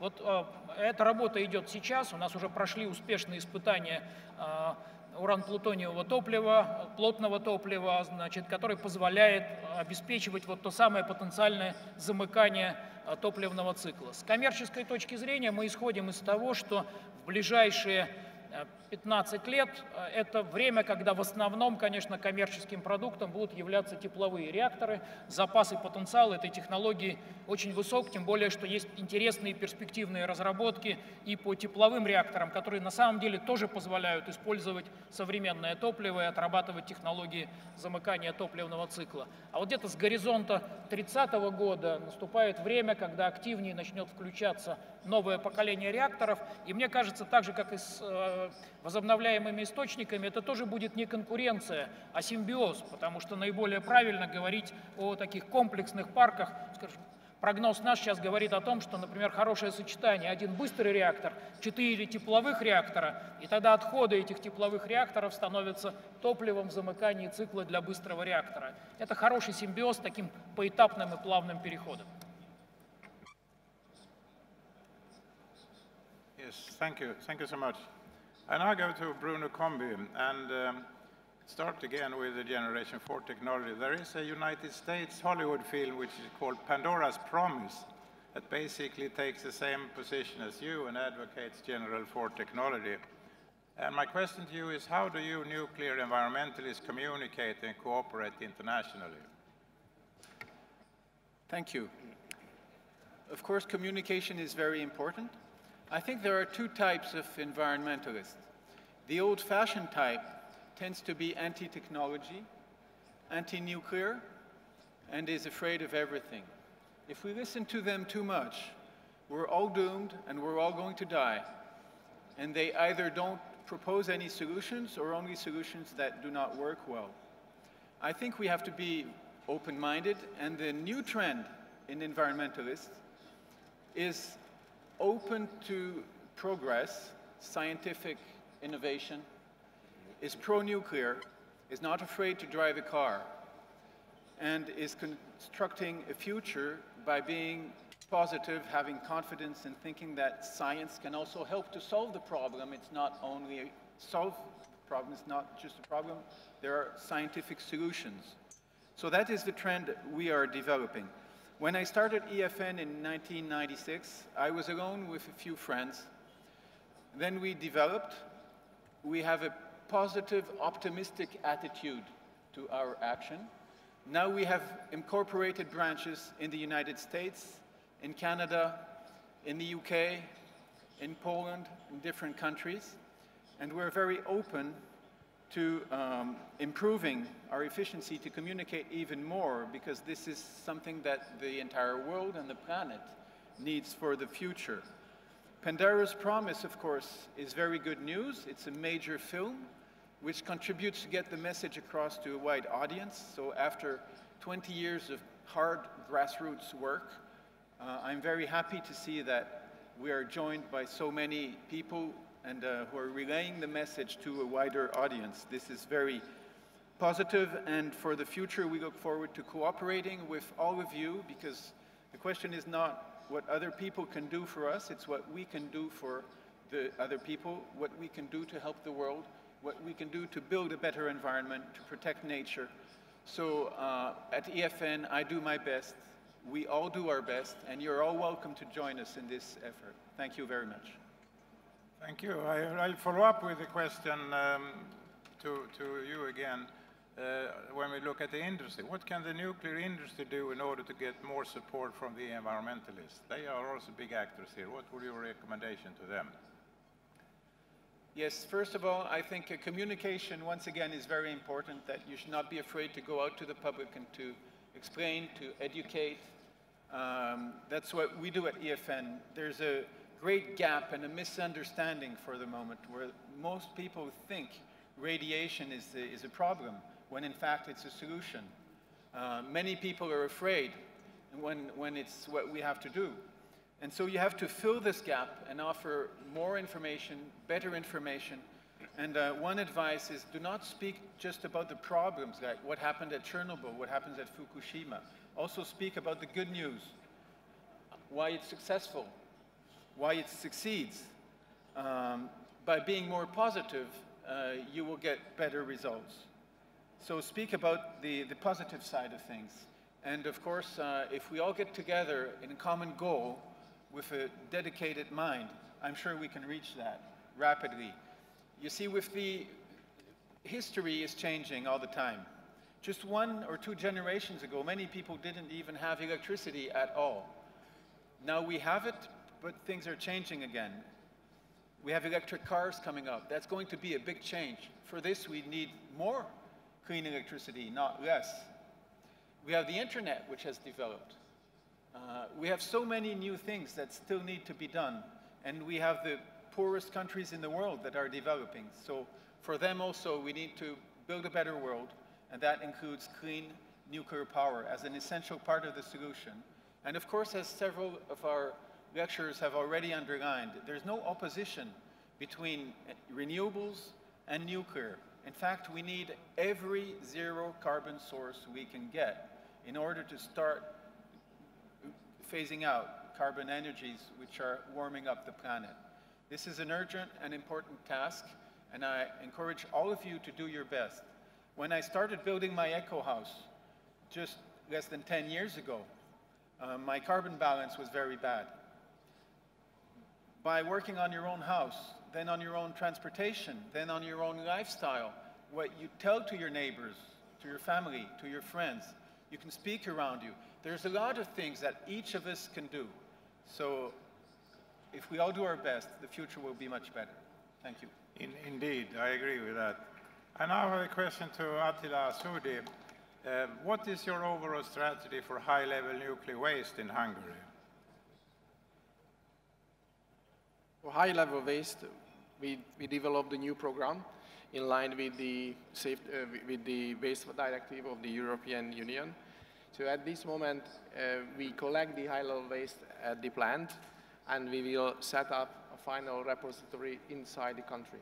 Related to the spent fuel, we have interim storage in the country, and we are investigating the possibilities for reprocessing and the final storage of the waste coming from the reprocessing. We keep also the option open for direct disposal, but I think for the future energy production, as many lecturers already mentioned, Generation 4 reactors will be needed, so therefore reprocessing will be necessary. I'll also ask basically the same question to Christoph Behar. What, in your view, should be done by industry on the issue of high-level nuclear waste? What would your advice be, Christoph? First of all, I don't think it's only a problem of industry, it's a problem of country too. As you probably know, in France, we still have reprocessing for all our high-level light water reactor fuel. And it's a way to produce less high-level waste. But as I told you before, we want to move on. By burning minor actinides, I explained you what was the effect on the potential radiotoxicity of high-level waste. Another point which is very important is like, again, by using fast neutron reactor, high-level waste repository will be better managed. Why? I don't know in other countries, but in France, high-level waste repository, which is now under discussion and which may start operation in France around 2025. So high-level waste repository is a very rare resource and will be a very rare resource. So it has to be managed as a precious resource. Burning minor actinides may decrease strongly the footprint of the repository. And this by a quite big factor of 30. In other terms, you are able to put more high-level waste in a given volume. So you see there is a link between high-level waste management, fast neutron reactor. First, we put outside plutonium, even for light water reactor, we decrease the footprint. Second, we remove and burn minor actinides, we decrease again the footprint. This is the way for me to manage high-level waste repository as a very rare resource. Thank you. Thank you. Talking about high-level waste, I have to go to Pekka again. I mean, you talked about this, but why was Finland the first to find a repository? Congratulations, by the way. But what was the reason why you were so successful, Pekka? Yeah, the solution is already under construction. I have no answer to the question why we were the first. It may have to do with our country's track record and history in quite often being the first in supplying new technology. This goes to things like mobile phones, and a lot of kind of new steps in technology development have quite often first emerged in our country. That may have something to do with it, but it has also been a very good cooperation between the operators and the authorities. We have a nuclear safety authority that is known of its very strict requirements, but also very pragmatic approach to technological solutions. And the good cooperation between the operators and the safety authority, I think, is the answer. The site is under construction, 450 meters underground in the bed rock, and it has already taken a pretty good shape, and the estimate is that the first waste will be disposed of there sometime in the early 2020s. And if I may, maybe there was also good cooperation with Sweden on that area. Yeah, Sweden is planning a similar type of solution, and of course there's a lot of exchange of ideas and cooperation there, but it seems that Sweden will be a little bit behind, but perhaps not all that much though. I now go to Harry Holt, Rolls-Royce. When you talk about your total cooperation, the total company, how important is the nuclear sector in your overall low-carbon strategy, Harry? So as I mentioned, the company's vision is better power for a changing world, and nuclear has to be amongst the very best sources of power for a world that must change to a carbon-free economy.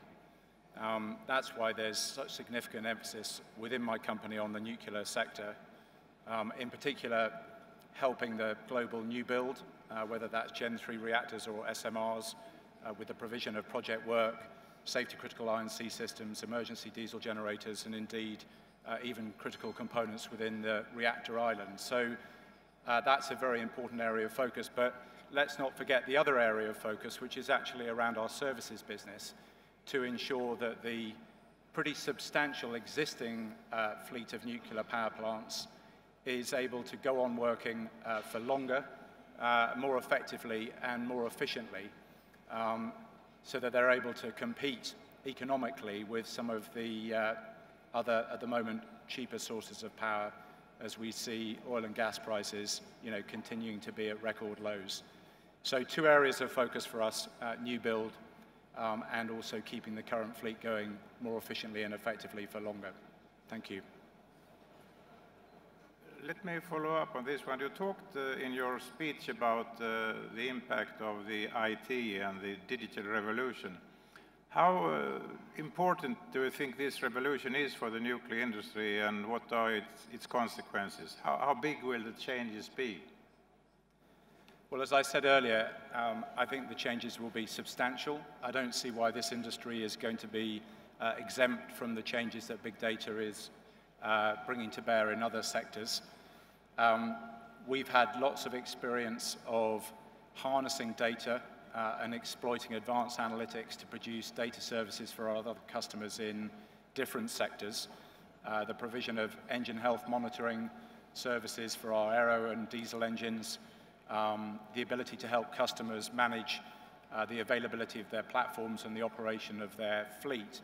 And it's fairly easy to see how we can leverage that experience into the nuclear sector to help operators optimize the performance of their plant, move to more condition-based maintenance, more sophisticated scheduling of their outage periods, and better management of obsolete equipment.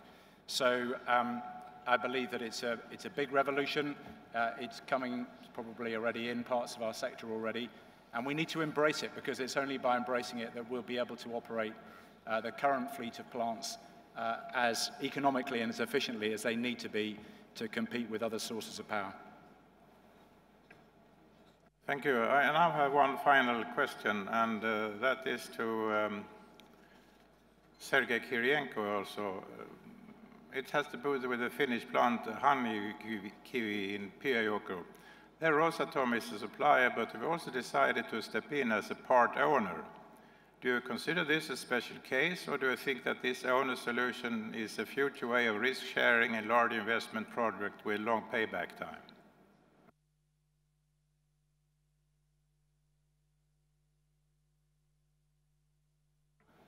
Да, мы настолько уверены в экономической эффективности атомных станций, которые мы предлагаем нашим партнерам, что если законодательство соответствующей страны это позволяет, и если наши партнеры предлагают нам выступить не только поставщиком технологии, но и инвестором, мы с радостью это делаем. У нас есть несколько таких проектов, в которых, и мы, в общем, открыты к рассмотрению таких проектов дальше. При этом мы не претендуем на контрольный пакет. Вот действительно в АЭС Honeykivi, на наш взгляд, это такой достаточно оптимальный баланс. Мы не претендуем на контрольный пакет. Нам очень комфортно от того, что акционерами в этом проекте на 2/3 являются финские компании, такие уважаемые компании, как Форум, например. И очень важно, что там акционерами являются потребители. Это уникальный проект, поскольку заказчиками его выступают не компании, продающие электроэнергию. Основными заказчиками выступили компании, потребляющие электроэнергию. Это производители собрались вместе, сказали, хотим вот ту самую гарантированную цену на электроэнергию, хотим предсказуемость и долгосрочные гарантии соответствующие. Поэтому у нас контракт построен по принципу контракта Манкала, в котором мы гарантируем долгосрочную цену. На 15 лет гарантируется долгосрочная цена, и этот же период позволяет полностью окупить затраты и получить соответствующий доход. Ну а для нас инвестиционно, это, конечно, не буду этого скрывать, для нас это возможность в том числе долгосрочно участвовать в этом проекте. Современные атомные станции, которые мы строим, будут эксплуатироваться не менее 80-100 лет. И, конечно, для нас это возможность такого более глубокого стратегического партнерства с нашими партнерами, когда не только построили, пустили станцию, сказали друг другу спасибо и разошлись. Мы связаны на многие годы вперед. Это ответственность, но я считаю, что это и большая возможность. Вообще, атомная энергетика отличается от всех остальных типов генерации электроэнергии очень большими жизненными циклами. Время строительства, 80-100 лет эксплуатации, вывод из эксплуатации. Это намного больше человеческой жизни, это намного больше любых политических периодов. И это как раз и задает требования к очень высокой степени доверия и требования к стратегическому партнерству. Вот только это дает гарантию безопасности. И поэтому мы очень признательны. Я вот уж, пользуясь возможностью, понимаю, что вы не дадите мне больше слова, хотел бы поблагодарить всех наших партнеров, которые приехали на наш традиционный форум АТОМЭКСПО, потому что вот такая возможность постоянного общения, обмена мнениями, она тоже важнейший фактор долгосрочных гарантий стабильности и надежности в развитии атомной энергетики. Поэтому спасибо вам большое.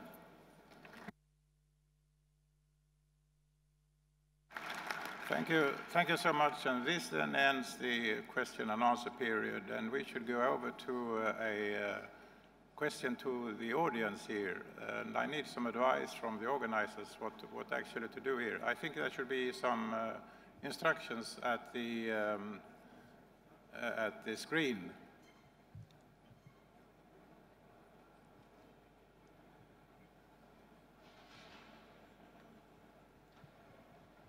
Is Sergey here? Ah, there. Thanks, Sergey.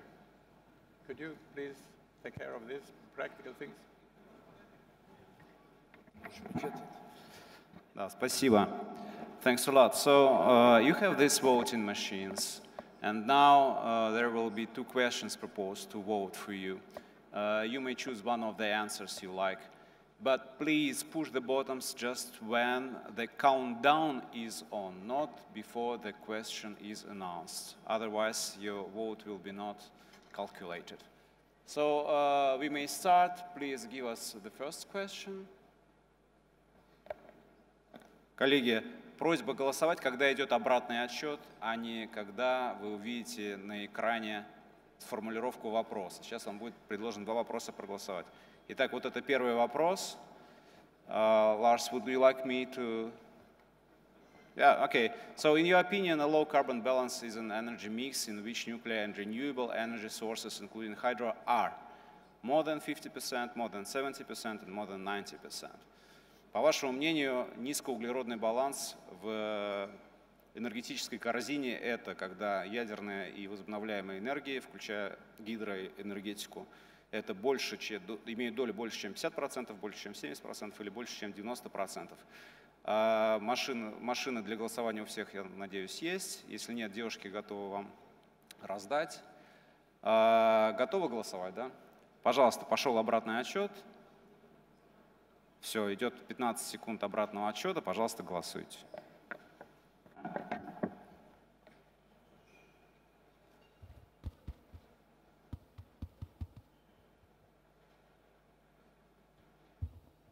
Так, вот, пожалуйста, результаты на экране. Вы видите, что больше, чем 50% большинство считает. И когда эта доля превышает 90%, считает четверть аудитории в зале. One quarter thinks that it is more than 90%, but the major part of our audience considers that it will be more than 50% low carbon balance.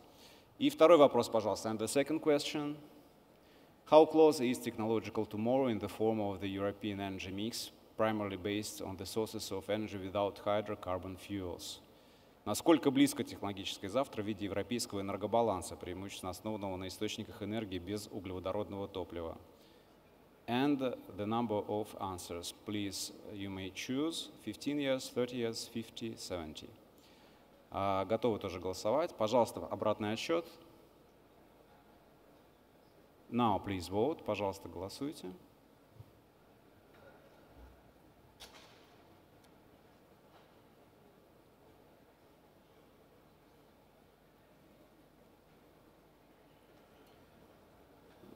So the major part of the audience, almost 50%, think that it is 30 years. Technological tomorrow will come in 30 years. Спасибо большое. Thanks a lot for your opinion. Lars, now you finish. Thanks. Yes, thank you very much for this. I will now start my closing remarks. First of all, let me thank all the panelists for their contribution. It was a difficult task, but it was a pleasure moderating you. From the perspective of the environment, my conclusion to what's been said is very clear. The theme has been to review the response to the agreement of the Paris Climate Summit. We have had a look at nuclear power from the perspective of an environmental organization, from a governmental environmental organization, from an international organization, from a consultant company, from a nuclear power supplier, from a company that supplies component system and services to the nuclear industry, from a European Prime Minister's office, from an energy utility, and from European Nuclear Society. And the conclusion is quite clear. Nuclear power has a very important contribution to play if the world is going to meet its objective from the Paris summit of a carbon-free energy balance. And time is needed to reach this objective, so the long-term perspective is necessary. This important conclusion about the role of nuclear power in mitigating climate change is something that society at large has to acknowledge. Let's first give some short comments to the environmental and political sector. The environmental sector must look at priorities, and those that find that global warming is the most critical issue should at least not focus on demonstrating against nuclear, but rather take a positive attitude and generally support continued technical development of nuclear power. And with the large investment cost and long payback time of nuclear power, the politicians need to formulate a stable, long-term energy policy where nuclear investors are not scared off because of this long-term perspective. But ATOMEKSPO 2016 is a nuclear power conference. I would like to give the most of my closing comments to a perspective from this sector. As I said above, the nuclear sector is very important for mitigating climate change, and the nuclear sector has a very large responsibility to meet. First, the operators of today's nuclear power plants have a responsibility to operate them in a safe way without major incidents.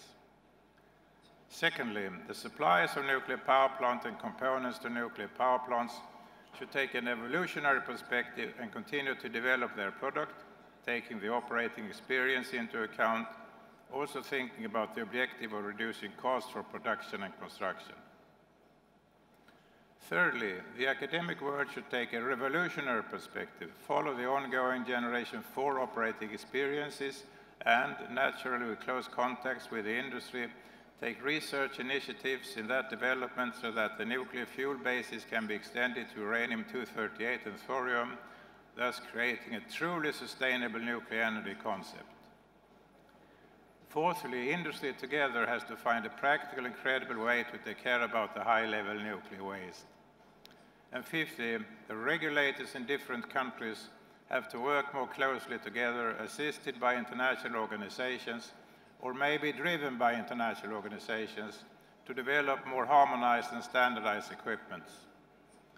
It's my sincere hope that the discussion in this plenary session will contribute to an even more interesting discussion during the continuation of ATOMEKSPO 2016, and that the conclusion from our plenary session will find resonance in the general public debate about global warming. I wish the conference good luck for its future, and I want to thank the audience very much for your attention. Thank you very much.